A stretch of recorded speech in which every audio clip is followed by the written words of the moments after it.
Oxley. I call the member for Newtown. Thank you, Mr Speaker.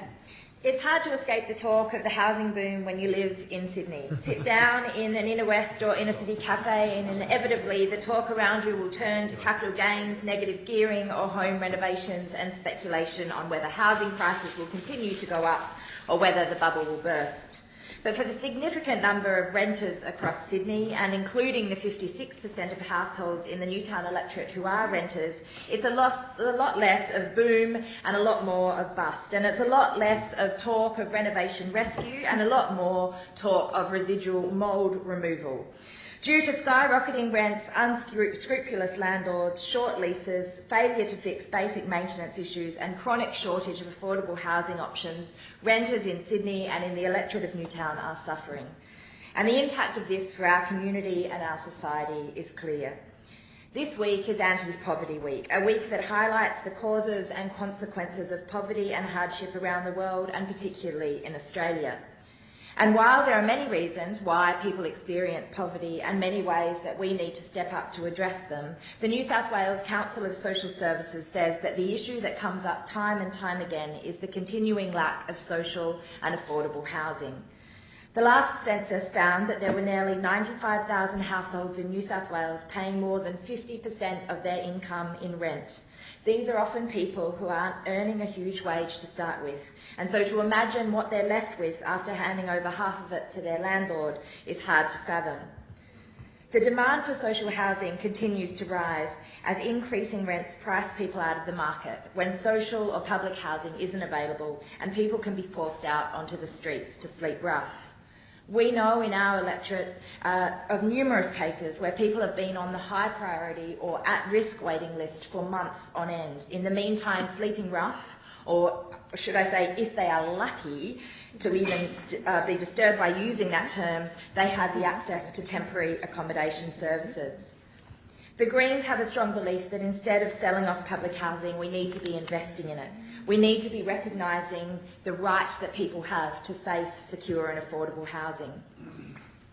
At a recent public meeting at the Newtown Neighbourhood Centre, people identified housing affordability and homelessness as one of their greatest concerns. And the centre has seen and noted an increasing number of people that are insecurely housed or affected by homelessness. And I look forward to working with the centre and the community to address these issues locally.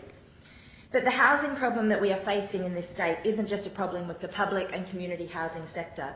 The crisis in housing affordability is putting immense pressure on people throughout the community.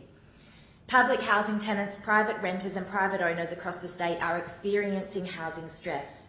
The proportion of children growing up in private rentals continues to grow, and the proposition of the younger generation becoming first homeowners is declining, with 25 to 40-year-old with home ownership rates in the 25 to 44-year-old categories continuing to fall. The prospect of long-term renting is now a reality for many, which is why we need to address the insecurity for renters in our community. Almost half of single parents now rent privately, and we know and should consider the impact that this housing insecurity will have on future generations. Today's Herald reported of the SGS Economics Planning Report that identifies Sydney's livability, and it pointed to the fact that the growing wellbeing gap that exists between those that have a secure job and a secure home to those who are facing housing insecurity. It was actually identified that the second highest issue defining your personal wellbeing after your family and personal relationship was the house that you live in. Another worrying and unsurprising trend is the growing rate of homelessness in our city, something that Homelessness New South Wales is acutely aware of and raised with me when I met with them recently. I was pleased to be able to attend the New South Wales Federation of Housing Associations' launch of affordable housing through the Planning System Industry Strategy paper recently that seeks to set targets for the government to mandate affordable housing in all new developments.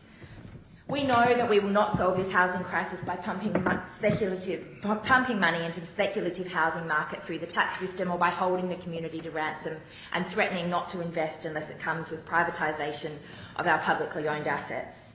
But we also know that there are changes we can make now to the security and safety of renters within our community.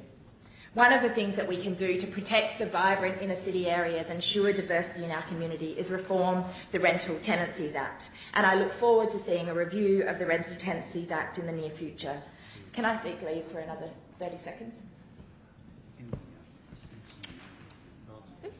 Just to seek leave. The member for Newtown seeks leave. Leave granted. Leave granted. Private members, you can't do it. Okay, one thing that we can do, and something that I will be campaigning strongly for as the ever-growing number of renters in the area, is to reform the Residential Tenancies Act.